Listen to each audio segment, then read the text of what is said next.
வணக்கம் மக்களே! இன்னைக்கு நம்ம மார்க்கெட் அருமையான ஒரு பெர்ஃபார்மன்ஸ போஸ்ட் பண்ணியிருக்கு. நிஃப்டி 50 170 பாயிண்ட்ஸும், பேங்க் நிஃப்டி ஒரு 460 பாயிண்ட்ஸ் வரைக்கான ஏற்றத்த குடுத்திருக்கு. இன்னைக்கு டேல அதுவும் இல்லாம நல்ல ஒரு வாலடைல் ஏற்பட்டிருந்தது. ஸோ சூப்பர் டூப்பரான ஒரு மூவ்மெண்ட்ட குடுத்து இன்னைக்கு டேவ கம்ப்ளீட் பண்ணியிருக்கு. பட் இருந்தாலும் இன்னைக்கு டேல எஃப்ஐஎஸ் பார்த்தீங்கன்னா விற்பனையாளர் தான் இருக்காங்க. பட் இருந்தும் மார்க்கெட் ஏறியிருக்கு. ஸோ இதெல்லாம் நடக்கிறது தானே! அப்பப்போ வந்து நடந்துட்டு தான் இருக்க போகுது. எது எப்படியோ இன்னைக்கு டேல பாசிட்டிவ் பெர்ஃபார்மன்ஸ குடுத்துருச்சு. ஸோ இது நிலைக்குமா அப்படின்னு தான் நம்ம வெயிட் பண்ணி பார்க்கணும். ஆனா எஃப்ஐஎஸோட விற்பனை அது நிலைக்கும் அப்படிங்கிறத நமக்கு ஒரு நம்பிக்கைய ஏற்படுத்தாம தான் இருந்துட்டு வந்துட்டு இருக்கு. இப்போ யுஎஸ் மார்க்கெட் ஓப்பன் ஆயிருச்சு. அதுவும் பார்த்தீங்கன்னா பாசிட்டிவா தான் ட்ரேட் ஆயிட்டு இருக்கு. ஆனா வார் இன்னும் நடந்துட்டு தான் இருக்கு. ஸோ வார் அதான் இன்னும் கொஞ்ச நாள் இது இப்படியே இழுத்துட்டு போச்சுன்னா, நீ என்னமோ சண்டை போட்டுட்டு போ. நாங்க எங்க வேலைய பார்க்குறோம். எப்படி ரஷ்யா, உக்ரைன்ல நடந்தது. அதே தான் பார்த்தீங்கன்னா திரும்ப வந்து நடக்கும்.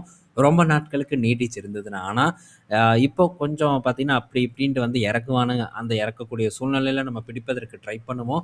ஸோ 2 நாள் ஒரு நல்ல ரெக்கவர் குடுத்துருச்சு. எனக்கு என்ன ஒரு வருத்தம்னா, இந்த எம்&எம் இன்னும் கொஞ்சம் கூட வந்து இருந்ததுன்னா, ஒரு ஆப்பர்ச்சுனிட்டி ஏற்படுத்தியிருக்கும். ஸோ அது கொஞ்சம் ஒரு வருத்தமா வந்து இருந்தது. சீக்கிரம் டக்குன்னு ஏற்பட்டுரும் அப்படின்னு நான் நெனச்சேன். அதில ஒரு ஏமாற்றம். பட் அத நெனச்சு ஃபீல் பண்ண வேண்டாம். நம்ம நெறைய ஆப்பர்ச்சுனிட்டீஸ் இந்த டவுன்ஃபால்ல ஃபோக்கஸ் பண்றதுக்கான ஒரு சந்தர்ப்பம் ஏற்பட்டது. அத சிறப்பா வந்து பண்ணியிருப்போம். அடுத்தடுத்த ஆப்பர்ச்சுனிட்டி எதிர்பார்த்தோம். அதுக்குன்ட்டு நம்ம எக்ஸ்பெக்ட் பண்ணக்கூடிய ரேட்ல எல்லாமே கிடைக்குமான்னு கேட்டாலும் கிடைக்காது. அப்படி சொல்லி நம்ம மனச நம்மளே கொஞ்சம் வந்து அமைதிப்படுத்திக்கணும். ஃபர்தரா மேபி திரும்ப மார்க்கெட்ல ஏதாவது ஒரு பிரஷர் ஏற்படுது, அந்த மாரி சூழ்நிலை நடந்ததுன்னா, வாய்ப்பு ஏற்பட்டதுன்னா, அந்த டைம்ல நம்ம கண்டிப்பா நம்ம எக்ஸ்பெக்ட் பண்ணக்கூடிய இடம் வரும்போது பிடிப்பத பற்றி நம்ம திங்க் பண்ணுவோம். ஸோ நெக்ஸ்ட் அப்படின்னு பார்க்கும்போது, இன்னைக்கு நம்ம என்ன பார்க்க போறோம்னா, ஃபர்ஸ்ட் அப்டேட்டா டிசிஎஸ் பற்றி தான் வந்து நம்ம பார்க்க போறோம். ஸோ இப்போ NVIDIAவோட ஒரு ஜிடிசி ஒரு ஈவென்ட் வந்து நடந்துட்டு இருக்கு. ஜிபியூ டெக்னாலஜி கான்ஃபரன்ஸ் அப்படிங்கிற ஒரு ஈவென்ட். ஸோ இதில பார்த்தீங்கன்னா, இந்த ஏஐ ரிலேட்டடான அப்டேட்டு, NVIDIAவோட அடுத்த கட்ட இந்த வேரா ரூபின் ஜிபியூ பற்றியான அப்டேட்டு, ஸ்பேஸ்ல வந்து நாங்க டேட்டா சென்டர் போட போறோம். இந்த வேரா ரூபின் சிப் பார்த்தீங்கன்னா, ஸ்பேஸ்ல போய் இருக்க போகுது அப்படின்ட்டுலாம் நெறைய விஷயங்கள பேசியிருந்தாங்க. பட் நான் கம்ப்ளீட்டாலாம் வந்து பார்க்கல. ஸோ நம்ம பங்குகள மட்டும் பார்த்தேன். ஒண்ணு டிசிஎஸோட அப்டேட் கிடைச்சிருக்கு. இன்னொன்னு பார்த்தீங்கன்னா, இன்டெலோட ஒரு அப்டேட் கிடைச்சிருக்கு. ஸோ அத நம்ம தனியா கூட வந்து டிஸ்கஸ் பண்ணிக்கலாம். இன்டெலோட அப்டேட்ட. அதுவும் ரொம்ப முக்கியமான ஒரு அப்டேட் தான். ஸோ இப்போ இந்த டிசிஎஸ் என்ன ஒரு அப்டேட்ட குடுத்துருக்காங்கன்னா, டிசிஎஸ் ரேபிட் அவுட்கம் ஏஐய வந்து இப்போ வந்து லான்ச் பண்ணியிருக்கிறதா ஒரு டேட்டா வந்து குடுத்துருக்காங்க. ஸோ இவங்களும் இப்போ எப்படி வந்து கிளாட் இருக்கோ, ஸோ அதே மாரி பார்த்தீங்கன்னா, இப்போ டிசிஎஸும் அவங்களுடைய ஒரு மாடல வந்து இப்போ இறக்கியிருக்காங்க. NVIDIAவோட கொலாபரேஷன்ல வந்து இறக்கியிருக்காங்க. இது டிசிஎஸ பொறுத்தவரைக்கும் ஒரு பாசிட்டிவ் நியூஸ். இது நெறைய விஷயங்கள வந்து ஆட்டோமேட் பண்ணும் அப்படின்ட்டும் நமக்கு தெரியப்படுத்தியிருக்காங்க. என்னென்னங்கிறத போட்டிருக்காங்க பாருங்க. Manufacturing, telecommunication, banking, retail, life science, என்ஜினியரிங்ன்ட்டு என்னென்ன இருக்கோ எல்லாத்தையும் பார்த்தீங்கன்னா, இங்க டைப் பண்ணி வச்சிருக்காங்க. ஸோ இதெல்லாம் பார்த்தீங்கன்னா, ஆட்டோமேட் பண்ணும், இம்ப்ரூவ் பண்ணும் அப்படி இப்படின்ட்டு நமக்கு பல தகவல்கள் வந்து குடுத்துருக்காங்க. ஸோ முன்ன சொன்ன மாரி தான். இதெல்லாம் கண்டிப்பா இந்த நிறுவனங்கள் ஏஐக்கு அடாப்ட் ஆவாங்க.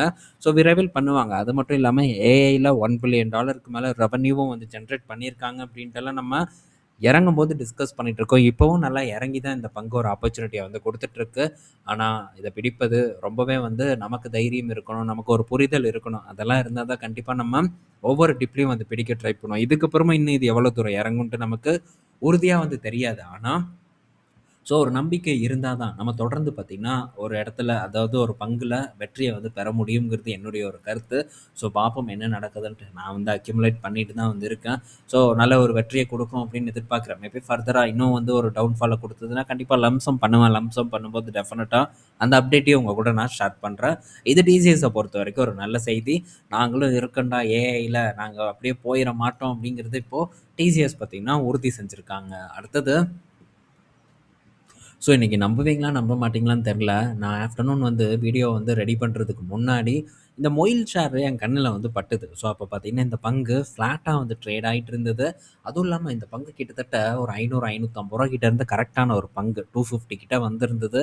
சரி இது ஏதாச்சும் கிடைக்குமா? வேண்டாம் நம்ம இப்ப எதுக்கு பார்த்துட்டு, சரி ஒர்க்க பார்ப்போம். அப்புறமா நம்ம உட்காந்து இத வந்து ஸ்டடி பண்ணலாம் அப்படின்னு நான் நெனச்சேன். ஆனா இன்னைக்கு டேல திடீர்னு சாயந்தரம் ஒரு செய்தி பார்க்குறேன் 20% ஏறிருச்சுன்ட்டு ஒரு செய்தி வருது. ஷாக் ஆயிருச்சுங்க எனக்கு பார்க்கும்போது. நல்ல ஒரு பெர்ஃபார்மன்ஸ பார்த்தீங்கன்னா, இந்த மொயில் வந்து குடுத்துருக்கு.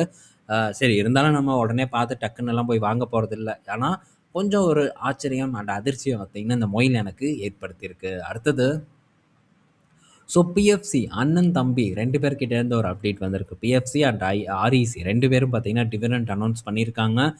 பிஎஃப்சி பார்க்கும்போது ரூ. 3.25, ஆர்இசி பார்க்கும்போது ரூ. 3.20 டிவிடெண்டா வந்து குடுக்குறாங்க. ஸோ ஆல்மோஸ்ட் பார்த்தீங்கன்னா 3.5%, 4% கிட்ட டிவிடெண்ட் பார்த்தீங்கன்னா இந்த நிறுவனங்கள் எனக்கு இப்போ இந்த காலண்டில வந்து குடுக்குறேன். இப்போ குடுக்கக்கூடிய டிவிடெண்டா இருக்கு. ஸோ பிஎஃப்சி பார்க்கும்போது 20ஆம் தேதி நான் நினைக்கிறேன். ஆர்இசி 23ஆம் தேதி நான் நினைக்கிறேன். ஸோ டேட் மேபி வந்து மிஸ் ஆகலாம். ஆனா நம்ம டிவிடெண்டுக்காகலாம் எதுவும் வந்து பண்ண போறதில்ல. ஸோ நீங்க வந்து செக் பண்ணிக்கோங்க. இங்கேயே பார்த்துரலாம். ஸோ என்ன டேட் அப்படின்ட்டு. ஸோ 23 தான். பிஎஃப்சி 23, ஆர்இசி பார்க்கும்போது 20ல வந்து டிவிடெண்ட் வந்து போஸ்ட் பண்றாங்க. இது 2 நிறுவனங்கள் கிட்ட இருந்து வந்து ஒரு ஸ்வீட்டான ஒரு அப்டேட். அதே மாரி இந்த மாரியான டிவிடெண்ட்ட நம்ம என்ஜாய் பண்ணணும்னா, கண்டிப்பா நல்ல ரேட்ல வாங்குனா தான் நம்மளால என்ஜாய் பண்ண முடியுமே தவிர, இன்னைக்கு இப்ப இருக்கக்கூடிய ரேஞ்ச்ல நம்ம இதெல்லாம் வாங்கணும்னா, என்னைக்குனாலும் கரண்ட் வயர்ல கை வைக்கிற மாரி தான். ஸோ பெருசாலாம் எந்த ரிட்டர்னும் கிடைக்காது. டிவிடெண்டும் கிடைக்காது. அப்ரிசியேஷனும் அது கிடைக்காது. ஸோ ரொம்ப கேர்ஃபுல்லா இருங்க. இந்த மாரியான பங்குகள பொறுத்தவரைக்கும் அட்ராக்டிவா இருக்கும். ஸோ நல்ல கம்பெனின்னு தெரியும். ஆனா, அடுத்து உருண்டுதுன்னா மலைப்பாம்பாட்டம் உருண்டுகிட்டே கிடக்கும். நம்மளால ஒண்ணுமே பண்ண முடியாது. வச்சுக்கிட்டு வேதனைய படுறத தவிர வேற வழியே வந்து இருக்காது. ஸோ எவ்வளோ வருஷம் ஆகும்னே நம்மளால சொல்ல முடியாது. ரொம்ப வந்து அட்ராக்டிவான இடத்துல வாங்குறதுக்கு நம்ம ட்ரை பண்ணணும். இந்த மாரி பங்குகள பொறுத்தவரைக்கும். இப்ப என்ன செய்தின்னா, எஃப்ஐ 27ல 1,50,000 கோடி வரைக்கும் கடன் வாங்க போறதா பிஎஃப்சி வந்து அனௌன்ஸ் பண்ணியிருக்காங்க. ஸோ பேசிக்கா இது ஒரு ஃபினான்ஸ் கம்பெனி.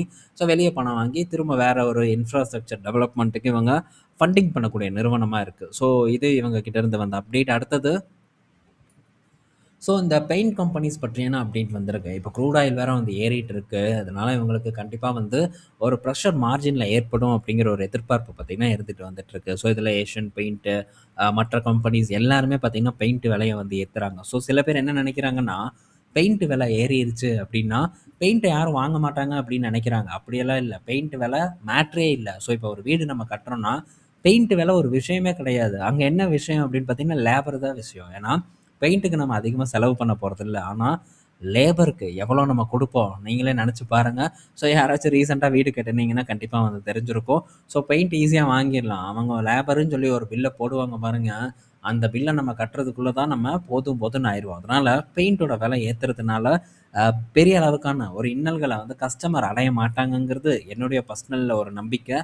என்னோட ஒரு எக்ஸ்பீரியன்ஸாவும் வந்து இருக்கு. நான் பல இடத்துல வந்து கேள்விப்பட்டுருக்கேன். ஸோ, இப்போ ஒரு கஸ்டமர் இருப்பாங்க. அவங்க சில பேர் பிராண்ட கேட்டே வந்து அடிக்கிறாங்க. அதையும் வந்து நான் விசாரிச்சிருக்கேன். பட் அந்த பிராண்டெல்லாம் நம்ம சொல்ல வேண்டாம். சொன்னா, "நீ ஏசியன் பெயிண்ட்டுக்கு ஆதரவா பேசுற" அப்படின்னு வந்து சொல்லிருவாங்க. ஸோ, நீங்களே போய் கேட்டு பாருங்க. யாராச்சும் வீடு கட்டினா என்ன பெயிண்ட் அவங்க ப்ரிஃபர் பண்றாங்க அப்படின்ட்டு. உங்களுக்கு உண்மை வந்து தெரியும். ஸோ, பார்ப்போம் என்ன நடக்குதுன்ட்டு. ஸோ, க்ரூட் ஆயிலோட விலை தாக்கம் இதில இருக்கும் அப்படின்ட்டு எதிர்பார்த்தாலும் கூட, ஸோ இவங்க பிரைஸ வந்து பாஸ் ஆன் பண்ணிருவாங்க கஸ்டமர் கிட்ட. ஸோ அது போக கம்பெனிஸ் பார்த்தீங்கன்னா, பெரிய அளவுக்கு அட்வர்டைஸ்மென்ட் ஸ்பெண்டிங் வந்து பண்ணிட்டு இருக்காங்க. இதுவும் பார்த்தீங்கன்னா, மார்ஜின்ல ஒரு இம்பாக்ட்ட வந்து ஏற்படுத்தும். ஸோ நெறைய விஷயங்கள் இருக்கு. இதெல்லாம் கூட பார்த்தீங்கன்னா, மார்ஜின பாதிப்பதற்கான வாய்ப்பு இருக்கு. பட் லாங் டெர்ம்ல இதெல்லாம் டெஃபினட்டா பார்த்தீங்கன்னா, ஃபிகர் அவுட் ஆயிரும் அப்படின்னு தான் நான் நெனைக்கிறேன். ஸோ வெயிட் பண்ணி பார்ப்போம் என்ன நடக்குதுன்ட்டு. லாஸ்ட்டா நான் அந்த 200க்கு கீழ வரும்போது கூட ஏஷியன் பெயிண்ட்ட வந்து ஃபோக்கஸ் பண்ணேன். மற்ற பெயிண்ட் கம்பெனிஸ் பத்தி கேட்குறாங்க. மற்ற பெயிண்ட் கம்பெனிஸோட ஒரு ஸ்திரத்தன்மை எப்படி இருக்கும்னு எனக்கு தெரியலைங்க கண்டிப்பா. ஸோ அவன வேற ஏதாவது கம்பெனி வாங்கலாம். அந்த கம்பெனி போட்டி போடுறதுக்கு கொஞ்சம் ஸ்ட்ரகிள் பண்ணலாம். இதெல்லாம் நடக்கும். எனக்கு ஏஷியன் பெயிண்ட் அட்ராக்டிவா தெரிஞ்சது. ஒரு நல்ல பிராண்டாவும் எனக்கு இந்த கண்ணுக்கு படுது ஏஷியன் பெயிண்ட். அதனால நல்ல ஒரு இடத்துல இருக்கும்போது நான் வாங்கலாம்னு நினைக்கிறேன். பட் பிர்லா ஓப்பஸ் அப்படின்ட்டு ஓவர் பில்டப் குடுத்தாலும் கூட, இதுலலாம் எனக்கு சுத்தமா நம்பிக்கை இல்ல. ஒரு கட்டத்துக்கு மேல காம்படிஷன ஹெவியாலாம் வந்து குடுக்க முடியாது. ஸோ மார்ஜின தொடர்ந்து தியாகம் பண்ண முடியாது. பண்ணிடலாம்னு நெனச்சாலும் அது ரொம்ப டிஃபிகல்ட்டா தான் இருக்கும். ஸோ ஒரு திரும்ப ஒரு 2200க்கு கீழ போனா ஒரு நல்ல ஒரு சான்ஸ் பார்த்தீங்கன்னா, இங்க இருக்குன்னு தான் நான் நெனைக்கிறேன். ஆனா நீங்க செக் பண்ணி பார்த்துக்கோங்க. அடுத்தது ஸோ இப்போ வந்து ஆட்டோமொபைல் நியூஸ் வந்து நம்ம பார்க்க போறோம். இப்போ ரெனால்ட் டஸ்டர வந்து இன்னைக்கு டேல லான்ச் பண்ணிட்டாங்க. இன்ட்ரோடக்டரி பிரைஸா பார்த்தீங்கன்னா, 10.29 லட்சத்துக்கு வந்து இப்போ இத அறிமுகப்படுத்தியிருக்காங்க. ஸோ இப்போ எல்லாத்த விட கம்மியா இருக்கு. விக்டாரிஸ விட கம்மி, கிரெட்டாவ விட கம்மி, அதே மாரி டாடா சியாராவோட கம்மி. இந்த 4 தான் பார்த்தீங்கன்னா, ஒரே இடத்துல போட்டி போடக்கூடிய வாகனங்களா வந்து இருக்க போகுது. அது போக இந்த கியா செல்டாஸ் இருக்கு. அது என்ன ரேட்டு அப்படின்னு எனக்கு தெரியல.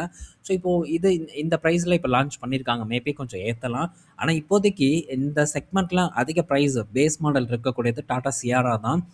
ஒரு 11,50,000 கிட்ட இருக்கு. இதே நம்ம மாருதி வெக்டாரிஸ் எடுக்கும்போது, அவங்கள விட ஒரு 1,00,000 பேஸ் மாடலுக்கு கம்மியா இருக்கு. ஸோ இவங்க கிரெட்டா பார்க்கும்போது கொஞ்சம் கம்மியா தான் இருக்கு. 10,79 தான் இருக்கு.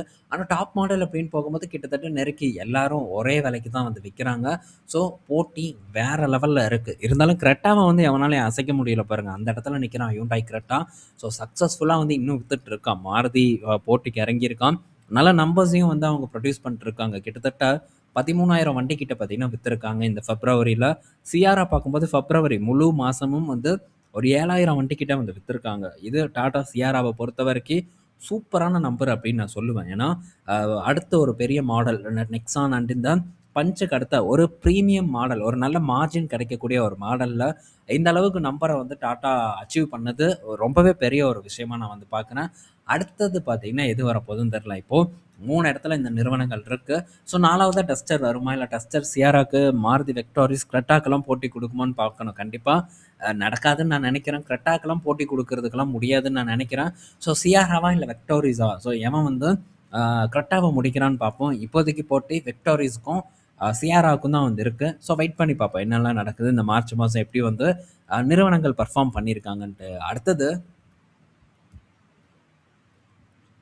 ஸோ மாருதி சுசுகி கிட்ட இருந்து ஒரு அப்டேட் வந்திருக்கு. FI30க்குள்ள FI30 இன்னும் எத்தன வருஷம் இருக்கு?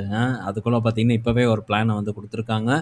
ஸோ 7 புது எஸ்யூவிய வந்து லான்ச் பண்ண போறதா வந்து சொல்லியிருக்காங்க. எனக்கு தெரிஞ்சு ஹியூண்டாய் ஒரு 30 வண்டி கிட்ட லான்ச் பண்ண போறேன் அப்படின்னு வந்து சொல்லியிருந்தாங்க. ஆனா இவங்க வெறும் 7 வண்டி கிட்ட தான் வந்து லான்ச் பண்ண போறாங்க.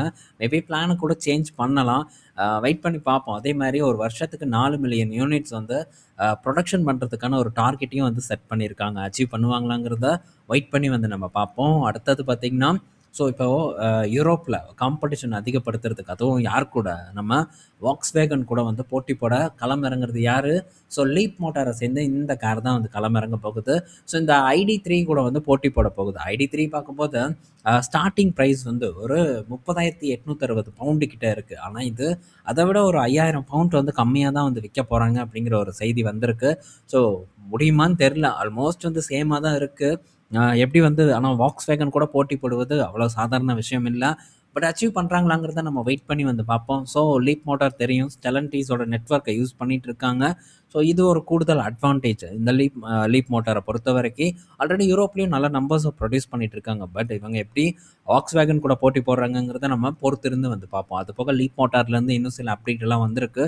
அதெல்லாம் நம்ம அப்கமிங்கா ஏதாச்சும் ஒரு ஆர்டிக்கிளா டிஸ்கஸ் பண்ண ட்ரை பண்ணுவோம். அதே மாரி ரிட்டெயில் ஆப்ஷன் குளோபல்லயும் பேசுறதுக்கு நம்ம ட்ரை பண்ணுவோம். ஸோ இந்த வீடியோல நம்ம பல இன்ஃபர்மேஷன் பத்தி பார்த்திருப்போம். பயனுள்ளதா இருக்கும்னு நான் நினைக்கிறேன். நாளைக்கு நம்ம இன்னொரு ஒரு வீடியோல மீட் பண்ணுவோம். பாய் மக்களே!